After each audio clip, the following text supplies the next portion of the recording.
One of the problems with this new technique was that the model experts at ILM who know how to make a dinosaur move convincingly weren't computer experts. They were used to hands-on work, and that's where the DIDs came in. This is the DID, or the dinosaur input device, that we use to make some of the scenes in Jurassic Park, some of the animations.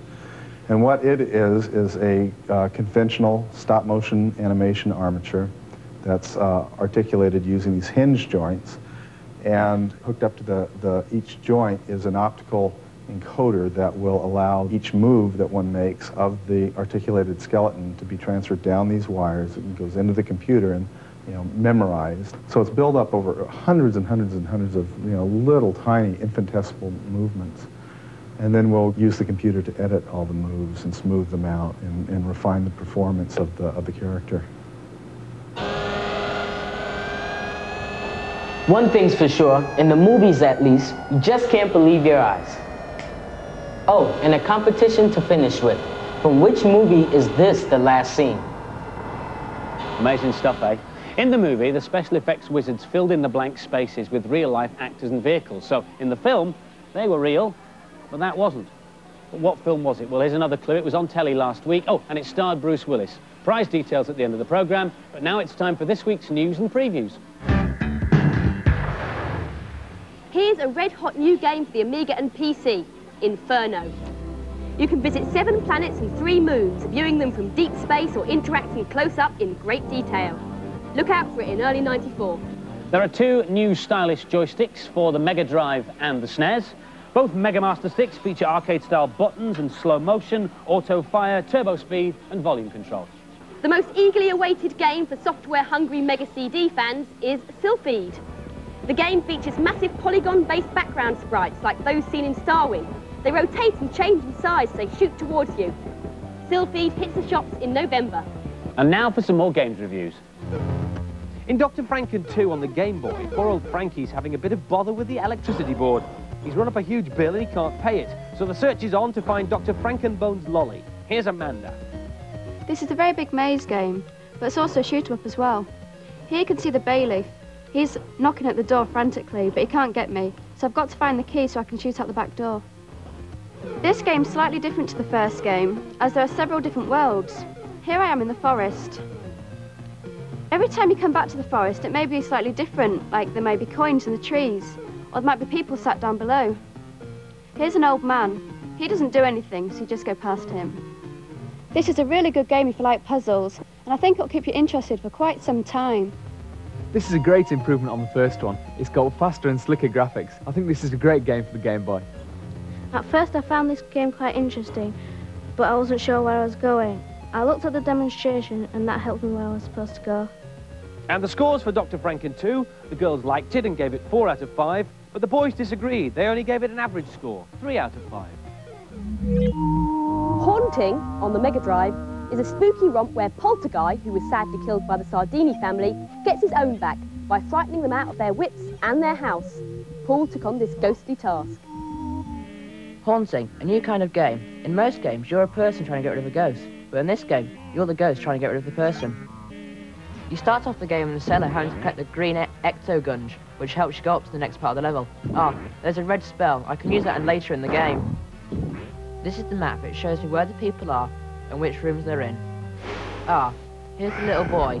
I can do one of 2 things to him. I can either cast a spell or jump into something. I'm going to jump into this cupboard. I've come out as a ghost. Different objects do different things, and this is quite a good one, because the boy's quite scared. In the bottom right corner, his face will come up, and the more he gets terrified, the more guns you'll give me when he runs out of the room. It's a great game, but you have to give it a while to get into it. The only problem with it is a bit too easy. It's a nice idea, and the screen is 3D, but everything else about the game is very basic. This is quite a good storyline, but unfortunately it's just an average game with jerky graphics. And the scores for Haunting: the girls gave it an unspectacular 3 out of 5, and the boys thought it was average too. 3 out of 5 from them. And now, Bad Influence is proud to present the Very Rich Person's Guide to Luxury Games Consoles. We have assembled here in the studio what you might call the Rolls Royces of the games consoles world. Interestingly though, they're not all very new. In fact, this bit of kit from Japan is over 3 years old. It's called the FM Towns and it's never been released in this country. British software manufacturers though do make games for it. It runs on the usual computer software, but the best games come on CD, and what you're seeing now is a worldwide preview for us here on Bad Influence, a first ever look at Scavenger 4. This is the CD console version of the FM Towns. They've taken away the keyboard, aimed it at younger players, and called it the Marty. In this game, Microcosm, you steer a tiny ship through the human body. One of the consoles you can get in this country is this one, the PC Engine. In Japan, this is more popular than the Mega Drive, even though it's only an 8-bit machine. It packs 6-channel stereo sound, excellent graphics, and when it was launched in 1988, it really took off, primarily because the software, which comes on little cards like this, included flawless copies of some arcade favourites like R-Type or this one, Magical Chase. In Japan, there are no less than 8 different versions of the PC Engine in various shapes and sizes.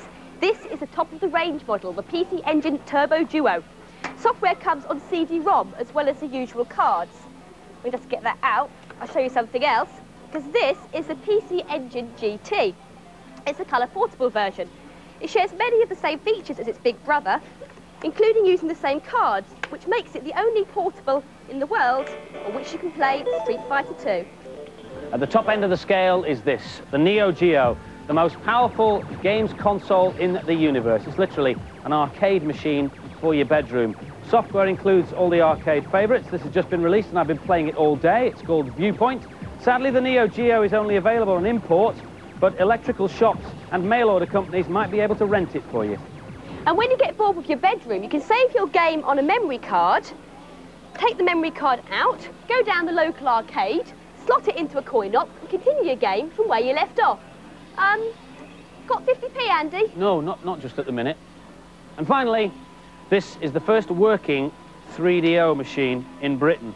3DO is one of the new generation of games machines. This game is called Motor Madness, and the system will be released in this country next April. Ah, here's 3 hilarious practical jokes that you can play on your friends. Or in my case, Andy and Violet. Number 1. Tell Andy Craig that you'd really like an autographed photograph of him. Number 2. Tell Violet Berlin that her hair's got a funny colour. Number 3.